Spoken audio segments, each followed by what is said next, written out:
का मैं प्यासा, सतगुरु दर्शन का मैं प्यासा जी। दर्शन का मैं प्यासा, सतगुरु दर्शन का मैं प्यासा जी।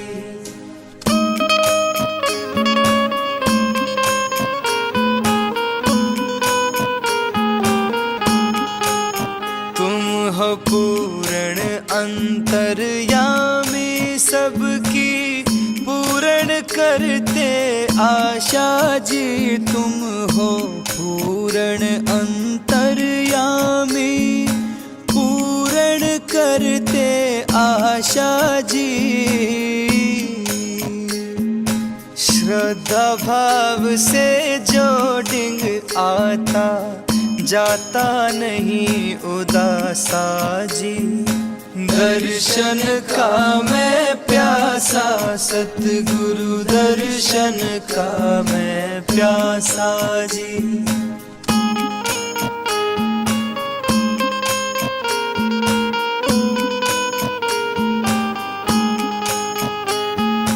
हीन दीन प्रतीत हीन, हम फंसे काल की भाषा जी। बलहीन दीन प्रतीत हीन, हम फंसे काल की भाषा जी।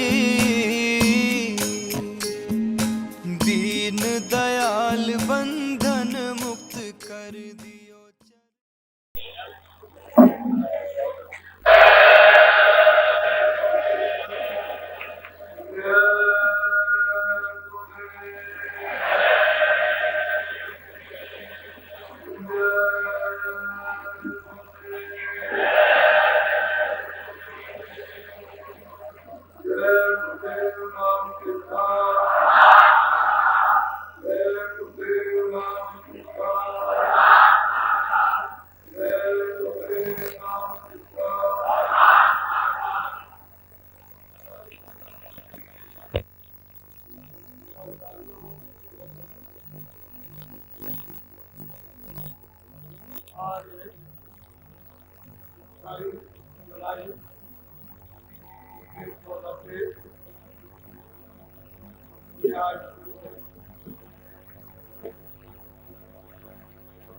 ये मथुरा नगरी है।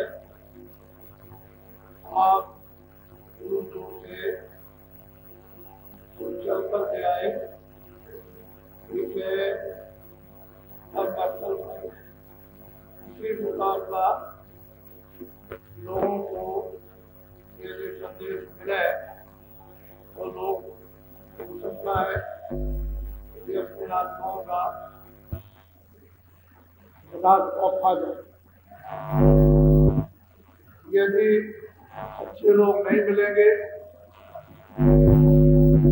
महापुरुष, तो ये जीव क्षणों में काल मिलेगा। शरीर को उठाकर लोग काट देंगे और जला देंगे, खत्म हो जाएगा। दुनिया जैसी की तैसी पड़ी रह गई, पड़ी रह जाएगी। इसको न कोई ले जा सका, न कोई ले जा सकेगा। इसी पर सबको विचार करना चाहिए कि अभिमानी से संस्थान, गरीब और पढ़े लिखे ये सब चाह रहे, सब सामान यही रखा दिया जाता है। एक भी सामान या कोई भाषा लेकर के कोई भी नहीं जा सकता। अब यहाँ रखा है और बिल्कुल पागल बनाकर और यहाँ से होकर ये जो दुनिया हमारे सामने चलती आ रही है और उत्पत्ति होती जा रही, इसको अपनी आंखों से देखो और विचार करो कि हमारे सामने जा रहे, हमारे सामने आ रहे, हम भी चले जाएंगे और हम भी यहाँ आए, तो हमारे आने और जाने का क्या स्थान होगा, वहाँ से हम आए कहाँ जाएंगे। अगर ये हो जाए महापुरुषों की, उसमें कुछ ज्ञान लगे,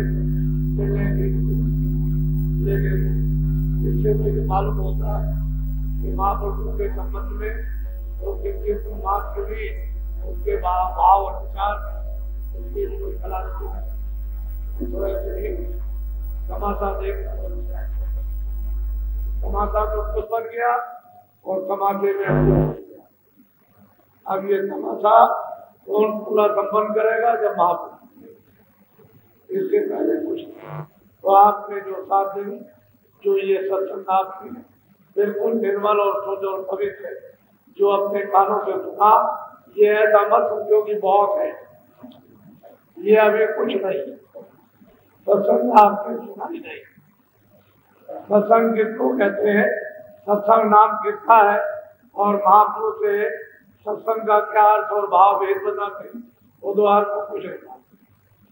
लेकिन ये है तो वो एक सीढ़ी है जिसके किनारे यानी बैठाना है और बताना है कि तुमको इस तरह से सीढ़ी पर चढ़ना है। तो धीरे धीरे अगर बैठा सीढ़ी के पास सीख गया तो एक दिन चढ़ेगा। महापुरुषों के पास जा करके उन वचनों को सुनना चाहिए जो कल्याणकारी है, जो जीवात्मा को जगाते हैं और जीवात्मा को जो रोकते हैं। अगर ऐसे वचनों को आप नहीं सुनेंगे तो फिर इस गंदगी को दूर कौन करेगा? तो जो ऊपर से महापुरुष था एक ग्रुप,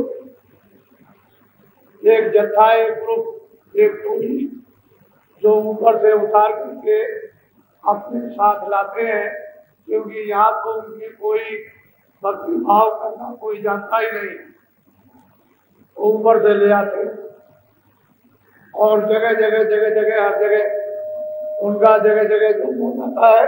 कोई 200 मील, कोई 300 मील, कोई 400 मील, कोई इतना दूर इधर चारों तरफ जन्म दे दिया जाता है और थोड़े ही समय में उनका ऐसा सूत्र यानी लग जाता है कि फौरन वो वहां सब एक जगह पूरा का पूरा जत्था उन महापुरुषों का जो टोली लेकर के आया हुआ और वो सब ज्ञानी होते और निमित्त मात्र की बात है। ये तो उनको भी देते हैं, लेकिन वो निमित्त मात्र, वो बने बनाए पके पकाए वो सब के सब तैयार होकर के आते और बस मर्यादा परिपूर्ण रूप से पालन वो आकर के फिर उनकी भक्ति सेवा आकर का पालन भजन करना। यदि किस तरह की सेवा करते हैं तो ऐसी कोई सेवा करी नहीं। उनको देख देख करके जीव जो है वो संस्कार डलाते हैं कि हम भी ऐसी सेवा करें। बड़े ज्ञानी होते और पहुंचे हुए, लेकिन गुरु की आज्ञा के बगैर जरा सा भी कहीं सत्ता नहीं था। पूरे होते हैं, उनमें कोई कमी नहीं होती है, वो पहुंचे हुए होते हैं, वो सब मंडलों में जाते हैं और आते हैं, लेकिन गुरु के बगैर एक सत्ता नहीं। ऐसी आज्ञा का पालन करते हैं जैसे कि मतलब कि कोई ऐसी आज्ञा पालन कर नहीं सकता। ऐसी जीवात्माएं जो उनके साथ पशु पकाई जाती है टोली और जत्थे के रूप में, वो संसार के जीवों के लिए वो प्रश्न करते महापुरुष कुछ पूछते हैं, क्योंकि ये सब लोग बैठे रहते हैं, इनको तो ये पता नहीं है कि ये क्या है। उनको तो मालूम है कि ये है क्या, ये नहीं जानते। उनको सब मालूम है क्योंकि वो तो पहले पढ़ा है, पूरे ज्ञानी है, उनमें पूरी शक्ति है, लेकिन गुरु के बगैर, गुरु की मर्यादा के बगैर दस से मत नहीं होता। और ऐसा होता है कि यह हो तो वो पूछते और प्रश्न करते, तरह तरह के प्रश्न, एक तरह के नहीं, ये काल क्या है, ये माया क्या है, ये जीव क्या है, ये मन क्या है, ये बुद्धि क्या है, ये चित्त क्या है, ये इंद्रियां क्या है, ये प्रकृतियां क्या है, आसमान क्या है, ये जमीन क्या है, ये पानी अग्नि वायु क्या, सब तरह का प्रश्न करते हैं, उनसे पूछते हैं। इसके लिए जो नहीं जानते, क्योंकि जब वो आपको तो प्रश्न करना आता नहीं, और वो पगे पगाए उनको सब तरह का प्रश्न करना आता है, तो वो जीवों के हित के लिए वो स्वामी से प्रश्न करते हैं कि महाराज हमको जो जो हम पूछे वो हमको हमारी शंका, यानी उनकी कोई शंका नहीं, लेकिन ये जो बैठे हैं इनकी शंका, यानी हमारी शंका, इसको आप वो प्रश्न वो करते हैं, शंका आपकी है और जवाब देंगे तो आपकी शंका दूर हो जाएगी। उनके पास तो कोई शंका है नहीं, वो तो बगे बगाए पूरे के पास लगे और पूरे और एक पत्ता आज्ञा के बगैर, और उनको कोई जान भी नहीं सकता। उनको बस यही जानते हैं कि आप ये प्रेमी है, इनके बगैर, इनकी आज्ञा के बगैर दूसरा कोई काम नहीं करेंगे, को और कुछ भाता नहीं, अच्छा नहीं लगता है, ऐसा मैंने कभी कितना तो जानेंगे, लेकिन उनकी पहुंच वोच नहीं पड़ता, वो तो जरा भी इशारा भी नहीं, भाव में बोल में चाल में भी पता नहीं चल सकता है, ऐसे यानी भक्ति करते और पगे हुए पूरे होते। तो आज मैं आपको बहुत विधि विधान से आपको समझाऊंगा, और ये भक्तों का, सच्चे भक्तों का प्रश्न है, सब जीवों के हितों के लिए, ताकि सबका हित हो और सब जीव जागे और संस्थाएं सबकी खत्म हो जाए। तो बहुत प्यार से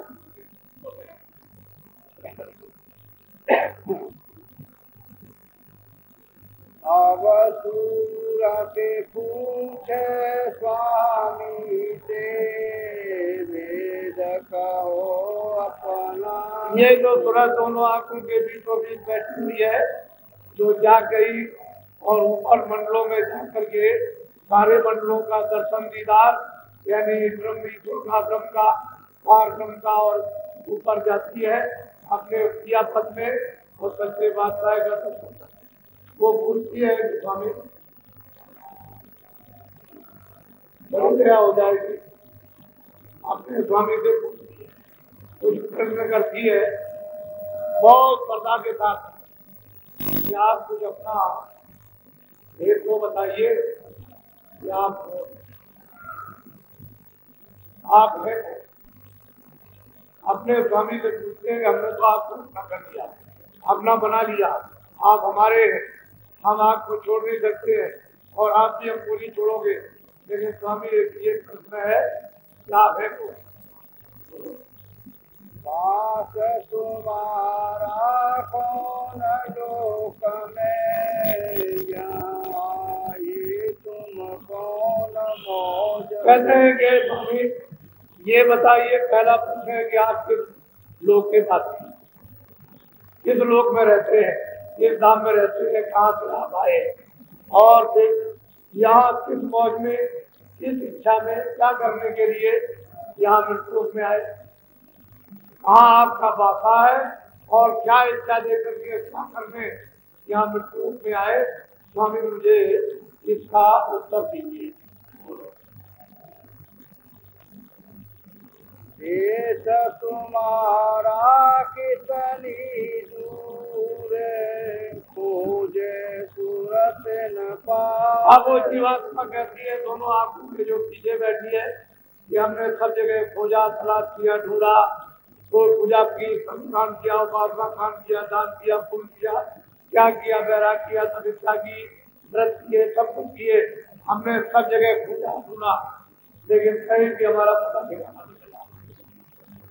कहती है कि भाई आप वहाँ के रहने वाले और यहाँ क्यों आए हो, और आप यहाँ से इस लोग से किसी आपका देश है, कहाँ के बात नहीं, ये हमको सब क्यों आए, किस मौज में आए, वहाँ के रहने वाले हैं, फिर यहाँ आए हैं, तो यहाँ पे मृत्यु से तो आपका देश कितनी दूर है, और कार के साथ से वो कर रही हो, इसका भी हमको उत्तर दीजिए। पहले तो वो सब कुछ किए रह रही है, बाद में बस सुन करके उसको उत्तर दे बोलो। मैं बिछड़ी तुमसे कहो कैसे, देश पराए आई जैसे। कहते हैं कि मैं पराए देश, यहाँ क्यों आई और मैं आपसे क्यों छुड़ गई, इसका भी मुझको सही सही उत्तर दीजिए। मुझे क्यों आपने कर दिया, क्यों मैं बिछुड़ गई और पराये देश में क्यों आई, आपके दिल से अलग क्यों की गई, इसका भी मुझे उत्तर दीजिए।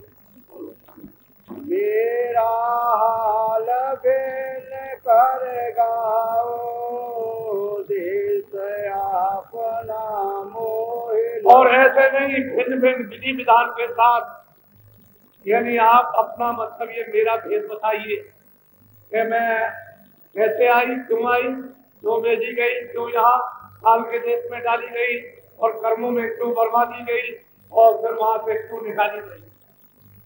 ये पूरा विधि विधान से भिन्न मतलब से हमको समझाइए, ताकि हमको ये स्थिति और हमारी शंका दूर हो जाए कि हमारे प्रश्न का उत्तर हमको मिल गया और हमारे ठीक ठीक समझ में आ गया।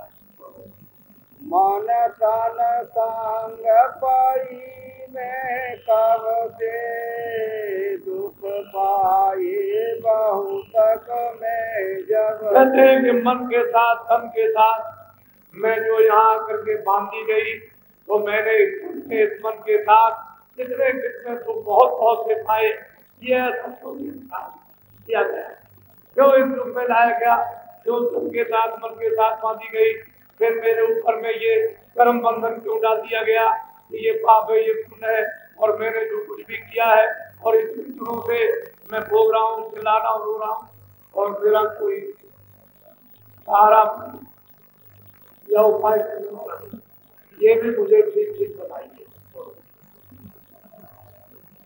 क्यों भूली मैं देश तुम्हारा, आए पड़ी परदेश। अब वही बात कहते हैं कि स्वामी ये भी बताइए कि मैं आपका देश क्यों भूल गई, क्यों ऐसी जरूरत पड़ी कि मैं बिल्कुल ही देश को खो बैठी और प्रदेश को मैं अपना देश समझने लगी, अपना घर समझने लगी, यहाँ इनको अपना साथी समझने लगी, और फिर ये कितने से हमारा कोई भी साथी नहीं रहा, सब किनारा स्वार्थ में कर गए, और मैं इतने दिनों से यहाँ चला थी और नरकों में भोग रहा हूँ, रो रहा हूँ, चिल्ला रहा हूँ, तो मैं आपका देश क्यों। पाताल बसो केंद्र लोक में, स्वर्ग बसो के। अब वो तुरंत कहती है कि स्वामी क्या आप पाताल लोक में है, या मतलब लोक में आप रहते हैं, या आप स्वर्गलोक के वासी हैं, या वैकुंठ लोक के वासी हैं, तो मुझे ये भी बताइए कि किस लोक में आप रहते हैं, इनमें रहते कि नहीं, पाताल में, मृतलोक में और स्वर्गलोक में, वैकुंठ लोक में कहाँ के वासी हैं, ये मुझे विधि विधान से भी समझाइए। इंद्रपुरी या शिव मुकाम में, कृष्ण लोक या राम। कहते हैं कि वो इंद्रपुरी में या शिवपुरी में, यानी निरंजन भगवान के यहाँ आप बसते हैं, या कृष्ण लोक में रहते हैं, मतलब या प्रकृति लोक में रहते हैं, या पुरुष लोक में, किस लोक के आप वासी हैं, वो उसको अलग अलग विधि विधान से मुझे समझा दीजिए, तब मेरी शंका जाएगी और आप अब मिल गए बताने के लिए, और यहाँ क्यों आए हैं ये मुझे सब तरतीब बात बताइए। कृष्ण लोक या राम लोक में, प्रकृति लोक या पुरुष। कृष्ण लोक या राम लोक या प्रकृति लोक या पुरुष लोक में क्या वो काम के आप रहने वाले हैं जो यहाँ आए हैं, क्या जरूरत आपको यहाँ आकर के पड़ी इसलिए आप आए। या तुम व्यापक सभी लोक में, चार खाने चरय। और वो तुरंत पूछती है कि स्वामी क्या आप सब जगह व्याप्त थे, सब लोगों में व्याप्त थे, या मतलब 84 और मतलब है कि नरकों में भी आप व्याप्त थे, किस जगह पर रहते और कहाँ के रहने वाले, ये सब अलग अलग भिन्न हमको ये विधि विधान ये हमको बताइए। क्यों मोहे डाला काल लोक में, अति वर माया हर्ष और ये भी बताइए कि आपने मुझको काल के लोक में क्यों डाल दिया, क्यों बता दिया? मैं यहाँ अति भरम गया, मुझे पता ही नहीं है कि मैं कहाँ का हूँ और जन्मता हूँ मरता हूँ, अति दुखी होता हूँ। मेरे दुख को कोई सुनने वाला नहीं और मैं जाता हूँ 84 और नरकों में मुझे नाना प्रकार की यातनाएं दी जाती है। तो मुझे यहाँ काल के देश में आपने क्यों डाला? अब क्यों आए मोहि चितावन रूप धरा तुम अति मन अब वो बड़े प्यार से कहती है कि स्वामी अब आप गौतमों के पास मुझको देव सिखाने के लिए आए हो, इसमें कोई संदेह नहीं है कि जो रूप आपने धारण किया था मनमोहन और आकर्षण है, बहुत मनमोहित जो रूप धारण किया है और आकर्षण में, ये तो मैं जान गई, ये तो मैं समझ गई, लेकिन कितने दिन के बाद आप आएंगे सब तरह के प्रश्न ऊंचे नीचे, उलझने के गिरने के, फंसने के, निकालने के, हवाले करने के, सब पूछ रही है कि हमको ये सब बताइए।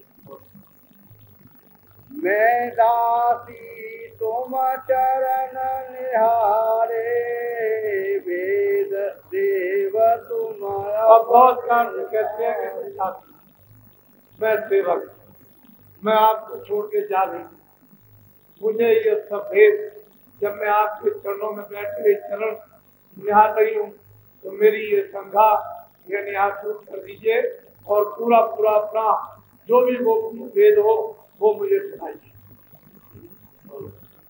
तब हसे सब स्वामी बोले सुनो तुरत तुम अब महापुरुष बड़े प्रसन्न हुए, इस तरह के प्रश्न सुन करके इसने प्रश्न किया है, उत्तर लेने के लिए तो बहुत प्रसन्न हुए। वो तो सब स्वामी है, वो तो तुरंत शब्द रूप हो गई, तो बहुत प्रसन्न होकर के बोले और सब विधि विधान के साथ उसको उस तुरंत को समझा रहे और उसके साथ में पूरा मजमा, पूरा समाज बैठ करके उसके मतलब एक उत्तर को साफ के समझेंगे और उसको भी और सबको, मतलब प्रश्न को उसका नहीं था सबका था और सबके प्रश्न का उत्तर उसके प्रश्न से सबको मिला। बोलो जो तू पूछे वेद हमारा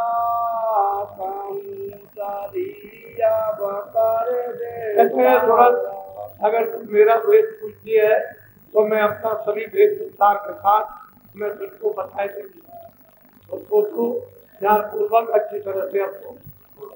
मैं हूँ अगमय नाम अमाया रहूं मौजने अधर। महापुरुष कहते हैं मैं अगम अनाम अमाया, मैं मेरा कोई रूप नहीं, मेरा कोई नाम नहीं, मेरा कोई धाम नहीं, मैं इन सब से अलग रहता हूँ। अगम अनाम अमाया, माया हमारे यहाँ में कोई माया है ना, वहाँ कोई काल है ना, वहाँ कोई कर्म है, किसी तरह की कोई गंदगी नहीं है, मैं वहाँ का रहने वाला हूँ।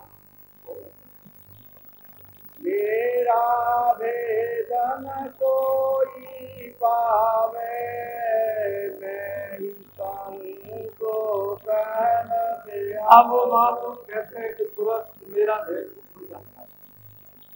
मैं अगर किसी को सुनाऊं कभी को किसी की समझ में आ सकता है, तो जो मेरे पीछे जो गोपनीय यहाँ संत है रहते हैं उनको तो कोई जाता है।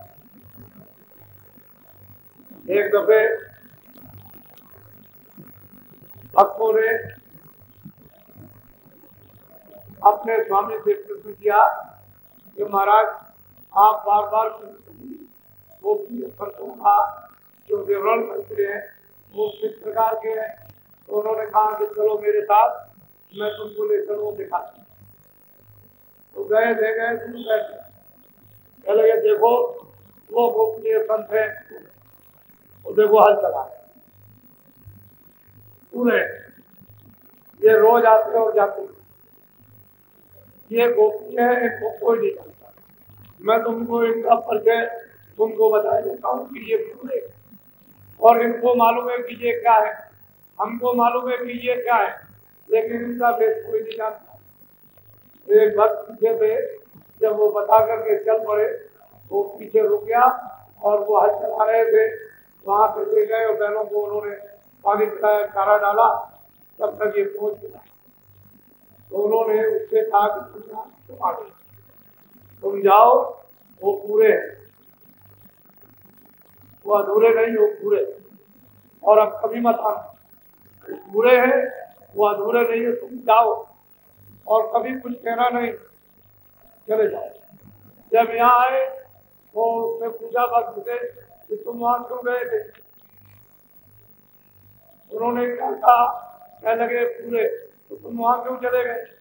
तुमको पहचान कराई थी, ये जो गुप्त रहते हैं वो किस तरह से रहते हैं, इनका भेद कोई नहीं जान सकता। ये सारी अंतर मंडलों की सारी संभाल और यहाँ की सब लोग ये करते हैं, और भक्त मंडल बनकर ये मतलब है हर समय सब जगह ये देखा करते हैं, और इस तरह से इनका रहन सहन और वेशभूषा किस तरह का है इनको कोई नहीं पहचान सकता। सही बात है, उनको कौन जानता? ये उनको जानते हैं, वो इनको जानते हैं, और ये सब ऊपर में मिलते हैं। तो पूछती है, हे स्वामी अपना भेद दिखा दीजिए और किसी स्थान से, ताकि हमारा ये संदेश सबका सब दूर हो जाए। तो वो कह रहे हैं कि नहीं, मैं तो सब ये कि एक है अगम अनाम अमाया, मेरा वहाँ कोई भी भेद नहीं सकता, और मैं ही अगर कुछ कहूँगा तो किसी की कुछ समझ में आएगा, वैसे कोई नहीं कर सकता। फिर समय अगम रूप में धारा, दूसर अलग पुरुष। अब उन्होंने बड़े विधि विधान से समझाया कि जब हमारा नाम था, अपार था, अरूप था, तो मैंने प्रथम रूप अपना धारण किया, वो अगम। तो अगम लोग निर्माण करके यानी स्थापित करके वहाँ अगम पुरुष को बैठा दिया। एक रूप तो हमारा, दूसरा जो है अलग लोग, वो मैंने अलग रूप को धारण किया और अगम पुरुष को बैठा दिया। और तीसरा मेरा रूप है सत्पुरुष, सत्पुरुष को मैंने धारण किया और सत्पुरुष में सत्पुरुष को बैठा दिया। ये मेरे तीनों निज रूप है। इन तीनों लोगों में सत्पुरुष, अलग पुरुष, अगम पुरुष, ये मेरे तीनों के तीनों रूप है। मैंने ये तीनों लोग बना करके, और कितने युग और कितने कल, जिसकी न आज तक कभी गिनती हुई और न कभी गिनती हो सकती है, सबसे मैंने स्थापित किए ये करती, और मैं इनसे सबसे अलग मेरा, इनमें मेरा पूरा, और इसमें कोई किसी तरह का यानी बंधन नहीं है, किसी भी तरह का कहीं भी वैसे मात्र परमात्मा बंधन है, ये मेरा निजी पुरुष ने भया लोक में। तीसरा में सत्पुरुष मतलब, और वो सतलोक की रचना मैंने की और वहां सतपुरुष को स्थापित कर दिया। अब ये तीनों लोग वैसे के वैसे, और वो अनामी लोग सबसे अलग है, लेकिन ये तीनों उसी अनामी पुरुष की ही ये मौत से ये तीनों लोग स्थापित किए हुए, और तीनों में ये उनका रूप विराजमान, सत्पुरुष और अलग पुरुष और अनामी पुरुष अलग। इन तीनों में मेरा रूप, यहाँ से उतरी का। अब वो कहते हैं महापुरुष, ये सूरज, इनमें मेरा तीनों में रूप है, मेरा निजी रूप, लेकिन मैंने कुछ फिर नहीं किया, सब लोग से फिर वहां से धारा नहीं निकली, उधर मेरा कोई विस्तार नहीं। अब वो सत्रूप का विस्तार करेंगे। मेरी एक रूप की एक पुरस, यानी मैंने जो सत्लोक में स्थापित कर दिया है, वो मतलब ये उसका नीचे का सारा विस्तार करेंगे। मैं तो यहाँ अलग रहता हूँ। इन तीनों में मेरा रूप यहाँ से उतरी कला। कहते सतलोक से पहले सत्य से अनूप कला वहां से उसी शब्द द्वारा पहले शब्द जोड़ों का सत्पुरुष के उस मुखार से निकला और उसने न मालूम कितने यानी बेशुमार यानी बना दिए, आकाश बना दिए। और यही देखते उतार सब लोग में वो खजाखज सूरतें भरी हुई है, वहाँ एक सूरत को उतार देंगे सत्पुरुष और जगह जगह पर फिर स्थापित कर देंगे। तो पहले सब उधर से आया, उधर से धार सीधी चल करके आई और यहाँ पर नीचे आकर के टिक गई और खाली वो शब्द की धार जो है इस तरह से यानी चक्कर मार रही, ऐसे नाच रही। अब वो बहुत दिनों और मुद्दतों के बाद ये सारे के सारे आकाश बने रहेंगे उनके शब्द के द्वारा। फिर वो सूरत को दिखेंगे उसी शब्द तो उसका ठेका बना देंगे। ये इसका ठेका, ये महाकाल का ठेका, ये पार्वन का ठेका, ये प्रभु का ठेका, ये निरंजन भगवान का ठेका, ये सब बना देंगे। और उस वक्त में कोई किसी को कुछ नहीं, बस केवल इनको बैठा कर और ये वहाँ बैठ करके उसी पत्र के उस ठेके पर स्थान पर और उसका ध्यान करेंगे, एक लक्ष्य होकर के ध्यान करेंगे। वो समय पर कोई रचना नहीं, क्योंकि तुरंत के बगैर उस मंडल में कोई रचना भी नहीं हो सकती है। तो ध्यान स्थित होकर के उसकी तो विद्या करेंगे, जिसको छोड़कर उठी जाएंगे। सब करते करते फिर कभी जाकर के सत्पुरुष यहाँ तक निज कर मुझको जानो पूरन रूप मुझे। सतलोक में मैं पूरा, अलग लोक में अगम लोक में अलग लोक में पूरा, आगम लोक में मैं पूरा हूँ। मेरा निज रूप है, वहाँ कोई किसी तरह की बिलोनी नहीं और मैं अलग हूँ। मेरा इनमें रूप मुझे जाने, यहाँ कोई किसी तरह का प्रश्न, जो भी सोचते हैं वहाँ पहुँच जाएंगे। सब स्वतंत्र सब आ जाए सर्वदा के लिए सदैव हुए तो लौट करके ना उनको कभी आना है ना कभी आना। वो तो पहुँच गई अपने जगह, यहाँ तक मुझको जानो। और इसके बाद ये फिर विस्तार होगा नीचे सत्लोक बोलो।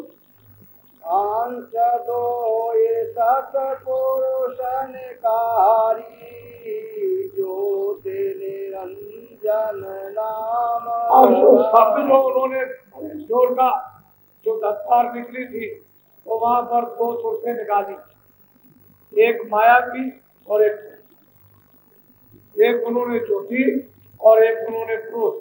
तो आज्ञा माँ शक्ति ज्योति हो गई और निरंजन भगवान पुरुष हो गए। इनको ऊपर से निकाल दिया और शब्द के द्वारा नीचे उतार दिया, क्योंकि शब्द नहीं होगा और नीचे डोरी नहीं होगी तो टिकेंगे कहाँ, टिकने की कोई जगह ही नहीं है। तो बस उसी डोरी पर उतार करके और शायद कमल में और वहाँ एक ठेका बनाकर और नीचे आकर के चरण कमल रोक दिया और दोनों को इनको उतारा। एक तो मतलब ये ज्योति रूप में, एक पुरुष रूप में, और सहजल कमल में आकर के बैठा दिया। दोनों आकर के अलग अलग रूप में, एक मायावी रूप एक का रूप। बोलो। यह दो कलाओं कर आई जंजरी दीप में आन। अब वो कहते हैं कि वो कौन सा रूप है जंजरी दीप, उसमें आकर के दोनों कलाए वहां आकर के उनको बैठा दिया जाए। तुम दोनों के दोनों यहाँ किसी जगह पर और तुमको आप सत्लोक देश से निकाला जाता है। तो ये आकर के उस जंजीर द्वीप में सहजल कमल में वहां आकर के बैठा है। बोलो। तीन लोक में रहूं न्यारा चार पांच छह में मैं तीन लोक से अलग, मैं ना मृतलोक में हूँ, ना मैं पाताल लोक में हूँ, ना मैं स्वर्ग वैकुंठ लोक में हूँ, ना मैं जंजीर लोक में हूँ, ना मैं ब्रह्म लोक में हूँ। मैं इन सब से परे रहता हूँ। वो बहुत प्यार से सूरत को समझा रहे, मैं इसमें किसी में नहीं रहता हूँ, सबसे अलग है मेरा देश। तीन लोक एक बूंद पसारा, तेन्द्र रूप है अगम अब वो कहते हैं कि 3 लोक में एक हमारी यानी निकाली हुई एक बूंद रहती है, एक बूंद के रूप में सूरत यानी धंधली दीप फैजल कमल में ये वहां आकर के सिखा दी गई, उससे ये तीनों लोग ये निर्माण हुए। मेरी एक बूंद रहती है और मैं तो अगम अपार, मेरा कोई भेद नहीं सकता, मेरी कोई पैमाइश नहीं करता, मैं अलग रहता हूँ। मेरी एक बूंद रहती है 3 लोग, उसका ये सारा का सारा ये सब सारा है।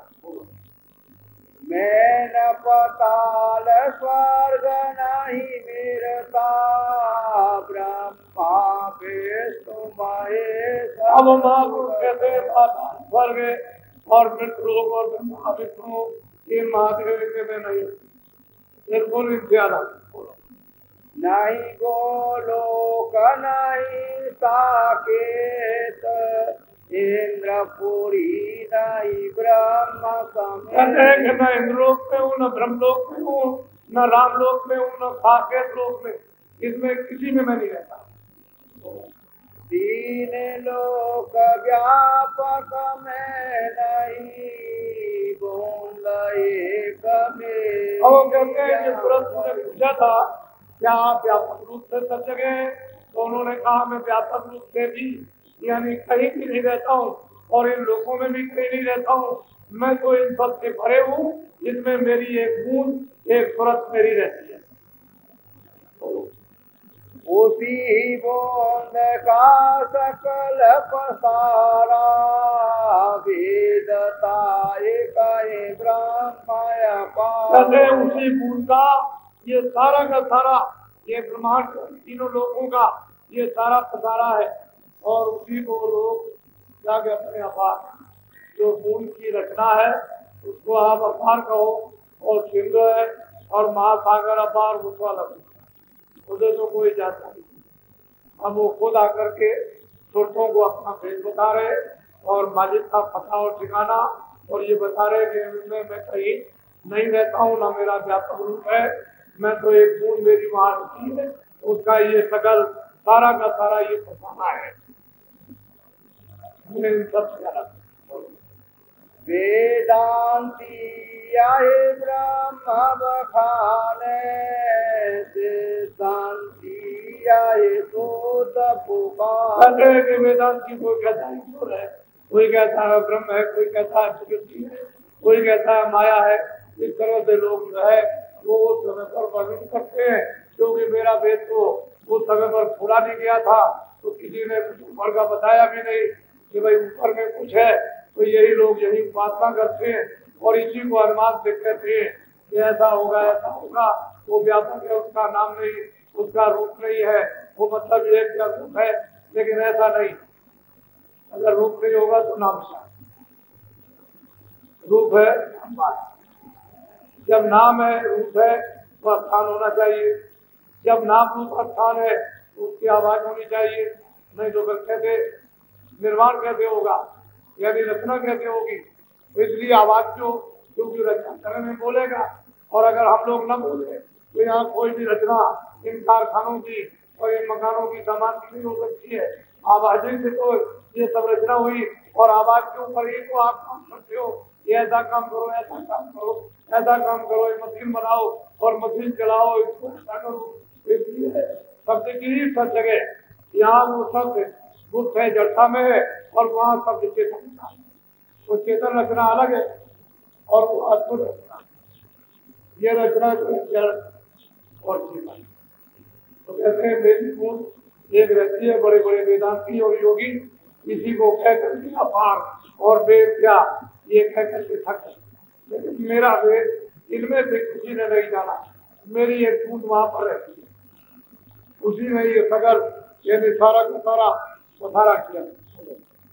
इसके आगे भेदन पाया, सतगुरु बिन उन दो कहते हैं जिस किसी को ये भेद इसके आगे का नहीं मिला और सतगुरु महापुरुषों के संतों के बगैर कहाँ धोखा खा जाएंगे कि उनको पता ही नहीं है कि मैं कहाँ से आई। जब सुरखों का हाल ही किसी को मालूम नहीं है तो असल में बात यह है कि सतपुरुष ने नीचे अपने इच्छा मर्जी मौत जो नीचे की रचना की है वो मतलब ये है कि ऊपर यानी ठेका बना करके आसमानों पर और फिर सुरखों को बैठा करके यानी मतलब ये है कि तपस्या कराई और इन्होंने तप करने के बाद जब प्रसन्न कर लिया सतपुरुष को तो उन्होंने वरदान मांगा। उन्होंने कहा भाई तुम क्या चाहते हो, तुम्हारे ध्यान से तुम्हारी तपस्या से इस भक्ति से हम प्रसन्न हो गए, ठीक है हमने निकाल दिया, लेकिन हम आप खुश हो गए, अब आप चाहते क्या। तो उन्होंने कहा जैसा सतलोक आपका राज है उसी तरह का अपना राज। तो ये बात तो मानी हुई है कि बगैर जीवात्माओं के रचना कभी किसी मंडल पर हो ही नहीं सकती है। अगर यहाँ पर जीवात्माएं चर जीव जंतुओं और मनुष्यों में न रहे कोई रचना कोई काम हो नहीं सकता। क्यों, मनुष्य शरीर रहेगा नहीं, जानवर शरीर रहेंगे नहीं, पंछी शरीर रहेंगे नहीं, कीड़े मकोड़े के रहेंगे नहीं। जब शरीर कोई रहेगा तो काम काज कैसे होगा, फिर कोई रचना नहीं होगा। सोचते जाओ जो शरीरों में बंधन में जब रहेंगी तभी रचना बैठेगी। तो उनको उन्होंने प्रसन्न होकर एवं मत देखा हमने तुमको दिया। अब वो प्रसन्न होकर के रचना करने के लिए सुरखों का भंडार, फिर ये सुरखें जब देखी जाएगी तो ऐसे भंडार नहीं भेजा जाएगा कि सीधी चली जाओ। उनके लिए भी कितने युग और कितने कल्प यानी अनगिनत दिन बीत जाएंगे, तब धीरे धीरे उनको नीचे उतारा जाएगा। नहीं एक नीचे आई नहीं, क्योंकि उनमें भी बड़ी शक्ति है, उनमें भी बहुत ताकत है, मामूली शक्ति नहीं है। वो हुक्म से उतरेगी, आदेश से नीचे उतरेगी। जो मालिक की सतपुरुष की क्या मर्जी है, क्या इच्छा है, उस मर्जी और मौज को उन्हें कबूल करना पड़ेगा। फिर नीचे धीरे धीरे उतर के आएंगे, ठेके से उतरेगी, रुकी रहेगी, वहां का आनंद उल्लास के बाद फिर मर्जी होगी तो नीचे फिर उतरेगी। फिर उसके बाद 100 दिनों तक वो रस और आनंद लेगी और फिर उनकी मर्जी होगी थोड़ी सी फिर उतरेगी, क्योंकि वहां तो सबको स्वतंत्रता है, कोई बंधन तो नहीं है। फिर जब नीचे आएंगी, जब ब्रह्म स्थान पर जब आएंगी तो उनको एक झिल्ली बारी, एक कपड़ा जैसा, एक पर्दा जैसा बहुत बारीक होगा, यानी अनुमान को होगा कि कोई कपड़ा है था छाया के रूप में आया, वो तो उस दृष्टि से ज्ञान दृष्टि से उसका कौन होगा, एक छाया के रूप में प्रकाश में एक पर्दा जैसा फेंका गया। तो वो किस चीज का पर्दा होगा, शब्द स्पर्श रूप रस, इसका एक पर्दा जिस बातों के भंडार पर फेंक दिया। तो ये माना जाता है कारण। फिर वहां रुकी रहेगी मुद्दतों तक, कितने युगों तक, कितने कल्पों तक। फिर उनको नीचे फिर वो कपड़ा पहरा करके सब रूप रसन का तो फिर नीचे उतारा। फिर उनको एक सूच में एक उन्होंने उससे छोड़ा, यानी वो एक पर्दा डाला और 9 तत्वों का होगा शब्द रूप रसन और मन बुद्धि और चित्त और अहंकार, ये 9 तत्वों का इसके ऊपर में एक पर्दा बन गया। मालूम तो हो गया एक पर्दा एक छाया, तो उस पर्दे में सूक्ष्म शरीर में वो जीवात्माएं फिर बहुत मुद्दत होता कितने चुप और कल बीत गए, फिर वहां रुकी रही और फिर उसके बाद नीचे उतर, लेकिन आ रही है सब एकदम से सब सिद्धार्थ जिस पर ये सब टिके हुए हैं उसी धार से उतरी। फिर ये आकर के जब नीचे आई तो माया के लोक में आई, नीचे आई निरंजन धाम में जब आई तो नीचे जो उतारी गई तो एक पर्दा यानी दोनों से एक मोटा यानी फेंका गया 17 तत्वों का, क्या 10 इंद्रिया चतुर्भुजाकरण मन बुद्धि और चित्त और अहंकार और रजोगुण तमोगुण, इनका एक कपड़ा यानी एक पर्दा फेंक दिया ऊपर, तो ये इन शरीर में आ गया। बहुत फूटक होता और सुबह तक वहां रुकती रही और मतलब सुगंधी का उसमें हार करती रही। फिर उन्होंने उसमें मतलब प्रसाद का हार किया, फिर शब्द का हार किया अपने अपने शरीर में, और फिर उसके बाद ये मित्रों में इसे स्थूल कपड़े, जब पृथ्वी आयु आता, जब इसमें कपड़े में बैठाई गई, यानी दोनों आंखों के तो जन्म से ही उनको था, क्योंकि वहां तो कोई गंदगी का पर्दा था नहीं, तो पूरा उनको ज्ञान था। जन्म लिए तो सच जोगी सब विज्ञानी और कर और ध्यान करे सब प्राणी, सब के सब जोगी विज्ञानी, बच्चे बच्चियां सब के सब, और 1 लाख रुपया बच्चों में दीनी मन और आते थे जाते थे आप। लेकिन फिर भी किसी तरह कोई बंधन यानी नहीं था, कोई पर्दा नहीं था। फौरन मतलब ये स्थूल शरीर छोड़ा, लिंग छोड़ा, सूक्ष्म छोड़ा, कारण छोड़ा और निकल के चली गई, और वहां मतलब ये फिर उठा, जब देखा ये सब वापस आ, तो ये सब जो हमने तपस्या की है, निरंतर भगवान ने सोचा तो हमारी बेकार हो जाएगी, इसको जो हमको भंडार मिला है ये सब रूहें और सुरते वापिस अपने पद में अपने घर में चली जाएगी, तो फिर तो हमारा ये सब खेल बेकार हो गया। तो इन्होंने फौरन अपनी शक्तियों को सीमा विष्णु महादेव को पैदा किया, और पैदा करने के बाद तपस्या का आदेश किया, ये सब करने चले गए। जब समाधि लगाई तो फौरन इनको समाधि में अपनी आकाशवाणी सुनाई थी, देखो तुम इसको सुनो और तुम विनाश बनाओ। 4 दिन तो इन्होंने पूरा किया। अब इनको बेचारी जीवात्माओं को क्या मालूम है, ये विधान बनाकर और इनको सुना दिया जाएगा कि भाई तुमको अधिकार दे दिया, अच्छा दिया करो, बुरा करोगे तुमको भोगना पड़ेगा। तो असल में कभी अच्छा कभी बुरा, फिर जब आप उसमें भी कितने दुख और कितने कल्प बीत गए, ऐसे जल्दी अच्छे बुरे में लोग नहीं फंसते हैं। वो तो बहुत दिनों के बाद फिर इस अच्छे बुरे कर्मों के बंधन में फिर आए। तो धीरे से 4 खाने छुड़ा दिलक्षण अर्थात नरक, ये सब उन्होंने बनाकर तैयार किए, और धीरे धीरे उनको फिर मतलब ये 1 लाख 30 लाख और 30 लाख इस तरह से उनको देने लगे कि अच्छे कर्मों से जो पुण्य कर्म है उनको 1 यानी 30 लाख दे दिया, फिर उनको 1 लाख, फिर उनको 30 लाख, इस तरह से, और फिर 14 लाख नीचे धीरे धीरे उतरते उतरते। और महापुरुष कहते हैं कि अस्तित्व रचना, फिर क्या कहते हैं जरा सुनिया।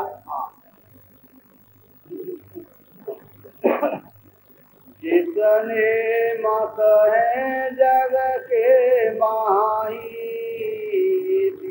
बूंद को अब वो बहुत प्यार से महापुरुष पुरुष को समझाते हैं कि जितने भी मत है ये सब किसी बुंद को कहते हैं।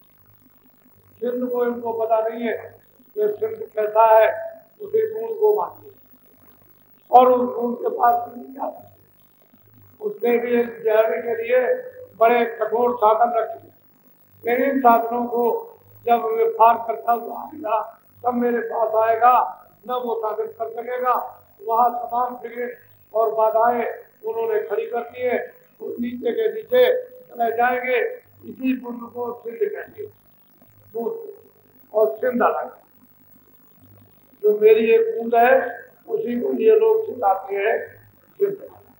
बोलो सिंध असल रायन से न्यारा, वेद कपिवनता। और महापुरुष कहते हैं कि सिंध जो है इस कुंड से बिल्कुल अलग है। कुंड का ये सगल पथारा जो है इससे वो अलग रहता है, लेकिन क्या करें सर जाने के कारण हर भाई पेट को पानी कहा जाता है। जब मालिक नहीं मिलेगा सेठ नहीं मिलेगा तो मैनेजर को ही लोग फिक्स कहते हैं। अरे भाई जब मतलब वो नहीं मिलेगा तो देवी देवताओं को भी कहते हैं यही मालिक है, यही भगवान है, यही ईश्वर है, यही सब कुछ है।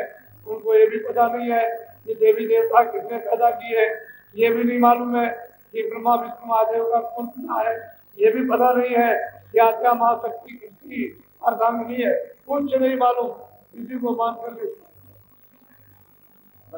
मैं अलग ब्रह्मादिक सब वेद भुलाए, ऋषि मुनि कर्म भरम कहते ऋषि मुनि ये तो कर्म भरम में उलझी गए, लेकिन जिनको देशवाणी सुनाई दी थी और उसका साक्षात्कार नहीं हुआ था ब्रह्मा को, ब्रह्मा जी के पिताजी का, वो भी नहीं कर पाए। छोटिया जो वाणी आई लेकिन पिता का उनको भी दर्शन दिया। यानी निरंजन भगवान के पैदल कमल में ब्रह्मा विष्णु महादेव शिव ये भी उनका दर्शन नहीं करते, वो भी उनसे बचे। तो बताओ उसको कौन जानेगा। और ऋषि मुनि इसी में बुला गए। और वो जो सिंध है अगम अपार, उसका किसी को पता ठिकाना ठौर मालूम ही नहीं, जो कौन सा रास्ता वहां जाने की। वीर पैगंबर कुतुब औलिया, बोध वेद पुराण। कहते हैं कि वीर पैगंबर कुतुब औलिया ये तो सिंध का भी भेद नहीं जाती। सिंध की बात को स्वप्न में छोड़ दीजिए, पूंजी खोली जाती है। ये खुदा कैसा है उसका दीदार ही नहीं किया है तो बताओ आगे की बात कैसे समझ में आएगी। फिर ब्रह्म को कैसे देखेंगे, पार्वती को कैसे देखेंगे, और वो जो सिंध है उसका तो एक बात आती, इन्होंने तो सिंध को ही नहीं जाना। सुनो सुरत तुम अपना भेद, तुम हम में सदा। और प्यार से कहते हैं कि सुरत तुम अपना भेद समझो और सुनो, तुम मुझमें थी अभेद थी, वहां मुझमें तुमने कोई भेदभाव नहीं था। तुम मेरी थी मैं तुम्हारा था, और मेरा रूप तुम्हारा रूप अलग अलग नहीं था, एक थी। तुम मुझमें सदरूप थी, समाई हुई थी, मुझमें तुमने कोई अंतर नहीं था। काल करी हम सेवा भारी, सेवा बस होई और महापुरुष कहते हैं कि सूरत जब सतपुरुष की यानी निरंजन भगवान ने और ब्रह्म ने और पार्वती ने और महाकाल पुरुष ने जब उनकी अखंड सेवा की तो मैं उनकी सेवा से अचीत हो गया और सेवा के बस होकर मैं प्रसन्न हो गया। मैंने कुछ विचार नहीं किया। तुमको मांगा हमसे उसने, सौंप दिया तुम्हें सेवा। जब सेवा की और मैं प्रसन्न हो गया और सेवा बस होकर के उसने यानी हमसे सुन को मांगा, सुनों को मांगा कि जैसा सतलुज में राज है उसकी तरह हमको राज दे दिया जाए, तो फिर हमने उसकी सेवा बस होकर के उनको दे दिया। जाओ अच्छा। काल लाए तन मन को घेरा, दुख सुख पाया तुम। ये मैं जानता हूँ कि मुझसे मांग करके यानी निरंजन भगवान ब्रह्म और पार्वती हमको ले आए, हमसे मांग करके और यहाँ तन मन में डाल करके तुमको बहुत सुख दिया है कि हमको सब मालूम है। अब हम जानते हैं, हम तो ये सोच रहे थे कि तुम वहाँ जाओगी और नीचे वाली गंदगी को वहाँ छोड़ दोगी और तुम चली आओगी, लेकिन तुम वहाँ जा करके उस तन में मन में वहाँ फंस गई। दुख में देखा तुमको जब ही, दया उठी हम। और जब हमने तुमको कितने जुग और कितने कष्ट जीत गए, हमने तुमको महान दुख में चिल्लाते हुए जब देखा तो फिर हमको दया की चलो अब वहाँ चले उनको निकाल कर दीजिए। आए किया हम शब्द उपदेशा शब्द माए तुम यहाँ मैं आया और आकर के लोगों को बताया ये तुम्हारा घर नहीं है, यहाँ तुम्हारे कोई साथी नहीं है, जन्म मरण का स्थान है, मनुष्य किराए का मकान है, इसे खाली करना पड़ेगा।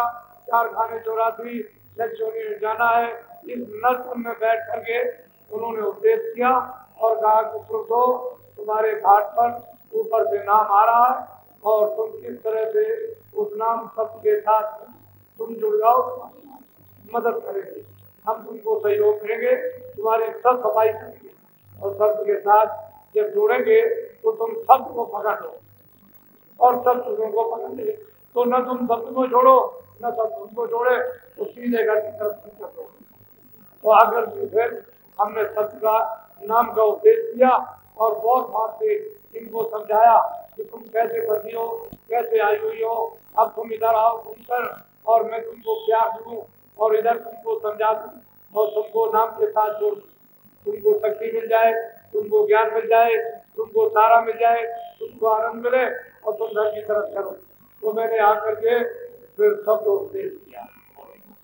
आए किया हम शब्द उपदेशा शब्द माए तुम करो बस सीधा साधा ग्रेस तुरंत अब तुम शब्द में ले हो जा, प्रवेश हो जा, शब्द को पकड़ ले, इधर से सब कुछ भूल जा और शब्द में ले हो जा, इधर का कोई ख्याल न रहे।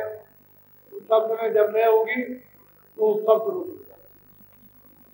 उन्होंने बहुत प्यार से दुखों को, झंझटों को, क्लेशों को, बीमारियों को, नरकों को, चौरासी को, सबको उन्होंने अलग अलग समझाया। दुख मिलेंगे, कष्ट मिलेंगे, तुम आगे बढ़ा गई, मनुष्य शरीर मिल गया, ये नौका मिल गई, जहाज मिल गया, ऊंची मंजिल पर जीवात्मा बैठी है, ऊपर से मालिक तुझे बुला रहा हमेशा से, अब तू जरा सा उधर ध्यान दे, मैं तेरे कान और आंख खोल दूं तो तुझे घर की खबर सुन। बहुत प्यार से समझाया। किसी किसी को ये कोई मानने को तैयार नहीं। जानते कितनी मेहनत, कितना परिश्रम महात्माओं को करना पड़ता है, तो वो जानते हैं। आप बनी बनाई खेती अगर पक जाए फिर भी नहीं तुम काट सकते हो। आपको केवल उनकी महात्मा जीवों के साथ कितना परिश्रम, कितनी तकलीफ उठाते हैं, कितना अपमान यानी सहते हैं और कितने नीचे हो जाते हैं, छोटे बन जाते हैं, सब जीवों को उठाते। अगर बड़े रहे तो जीव खिलाफ एक भी जीव को गति नहीं मिल सकती है।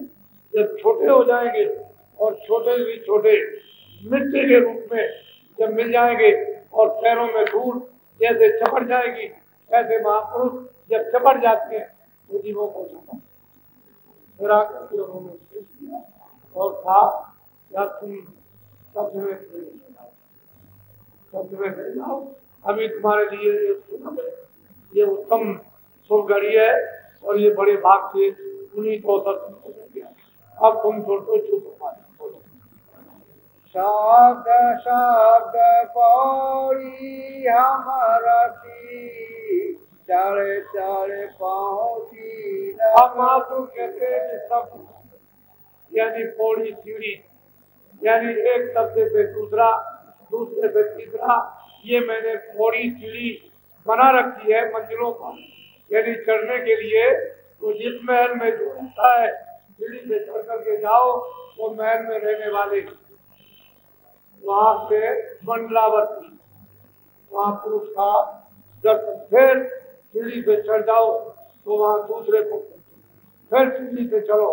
तो मैंने सीढ़ी यानी ऊपर से नीचे तक लगा रखी है और इस तरह से तुम्हारे कानों तक, दोनों आंखों के ऊपर तक आवाज आ रही, पकड़ो और धीरे से चढ़ो। तो चरण पहले तुम जुड़ जाओगे, उसमें प्रकाश है और प्रकाश की ताकत यानी खाकर के शक्ति पाकर के जब तुम इसे चेतनता को ऊपर घसीट लोगे और चेतन तुम अवस्था में आ जाओगे तो चेतन से चेतन को जाना जाएगा शब्द चेतन, जिस शब्द में ले होगे तो ऊपर की जाओगे। चल जाओ इस तरह से स्थान पर पहुंचकर ऐसे दीदार और दर्शन करते हुए जाओ। मैंने पौड़ी सीढ़ी बना रखी है, इसमें तुमको किसी तरह की तकलीफ उठाने की जरूरत नहीं है। और मैं हर मुकाम पर मैं तुम्हारी संभाल करने के लिए बैठा हूँ, तुमको घबराने की जरूरत नहीं। मेरा रूप सब मुकामों पर वहां मिलेगा, इसलिए मैं सब मुकामों पर और बीच में तुमको बराबर रास्ता दिखाता जाऊंगा। इतना करो कि तुम अब सब कुछ पकड़ लो और इसमें लय हो जाओ।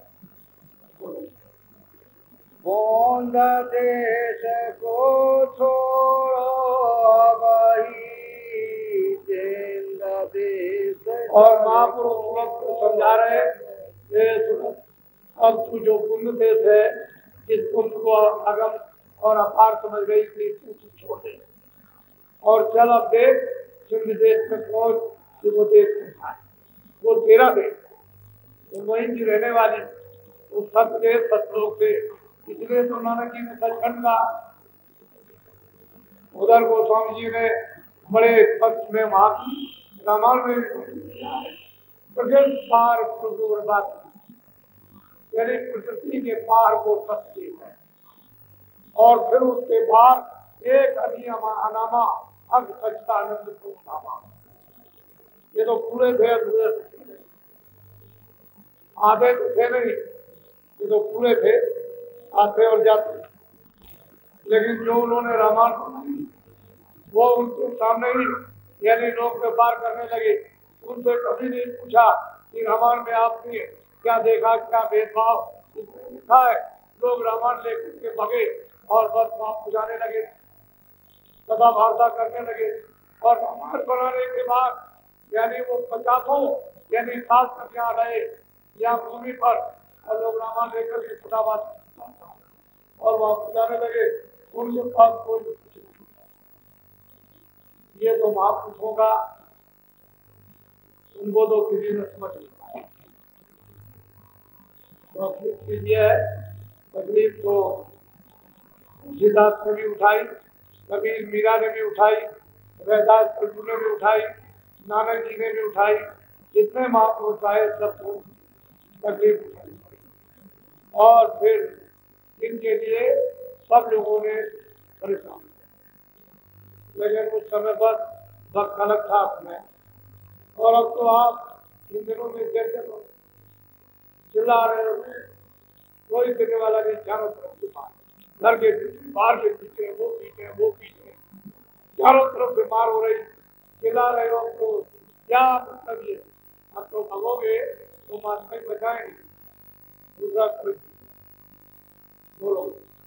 बूंद देश को छोड़ो वही जिंद देश चले बोलो। कहते जल्दी करो, देर मत करो। इस बूंद देश को अब महापुरुषों के मतलब ये साथ होकर के और मतलब गया जल्दी से इसको छोड़ दो।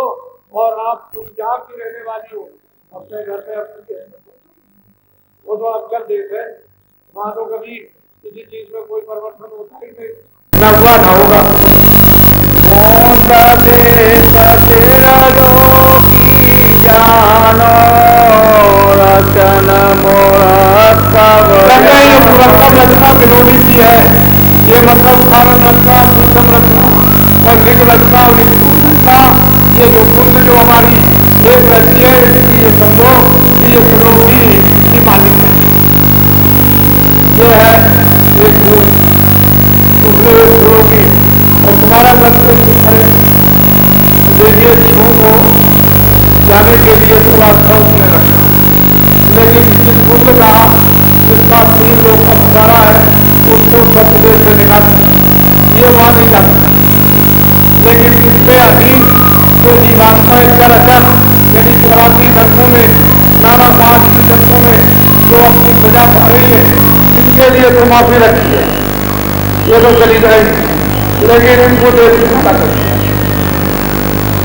ये नहीं तो कहते हैं भाई इसको हमारी खून इसमें तो ये बिनोनी मुरक्कब ये मिलोनी की प्रकृति मतलब ये है कि जल चेतन की उसमें मिलोनी करके रचना की है और तुम्हारा देश तो शुद्ध और साथ में वहां तो कोई मिलोनी है नहीं, किसी भी तत्व की मिलोनी नहीं, वहां तुम ही तुम हो और हम ही हमें, हम तुम में तुम हमें, वहां कोई मिलोनी किसी तरह की नहीं, जो तुम में ताकत तो हम में, जो हम में ताकत तुम में, तो हमारा रूप तुम में, तुम्हारा रूप हम में, वहां कोई मिलोनी नहीं।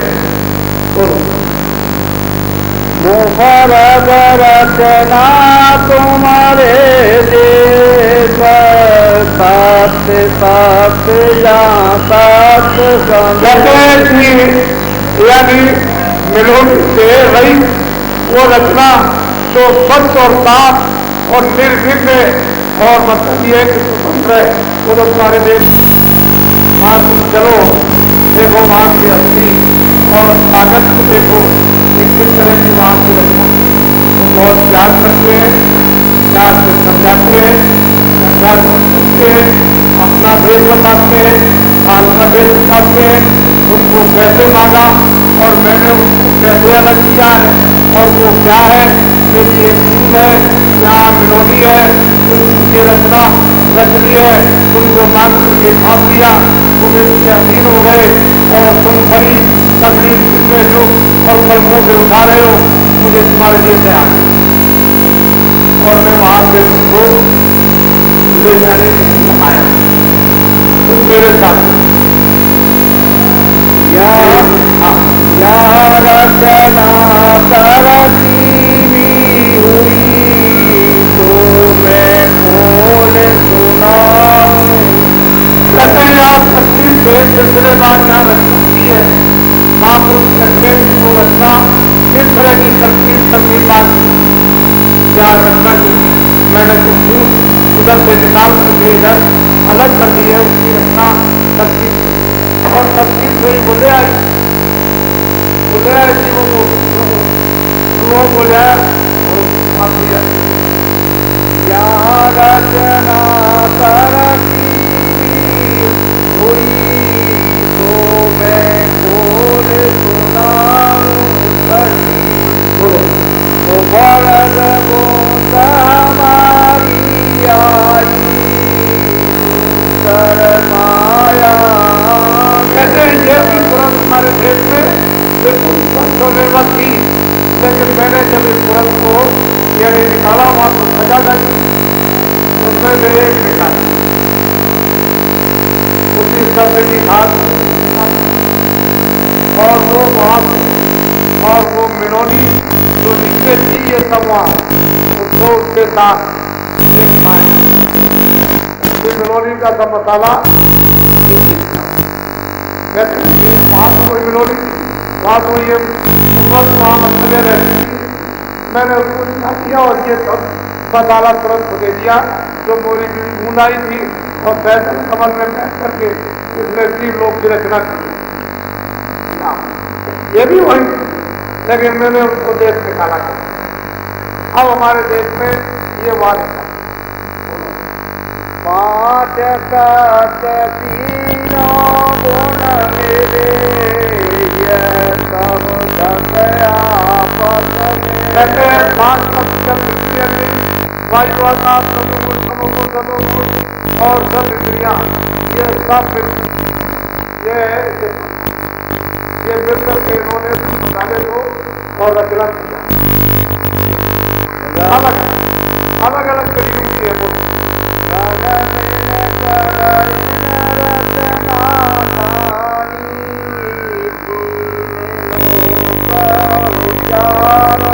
कहते हैं दल मिल करके मिला जुला कर मसाले को और रचना उन्होंने ही स्थापित कर ली और 4 खान 84 योनियां उन्होंने इसी मसाले से सिखा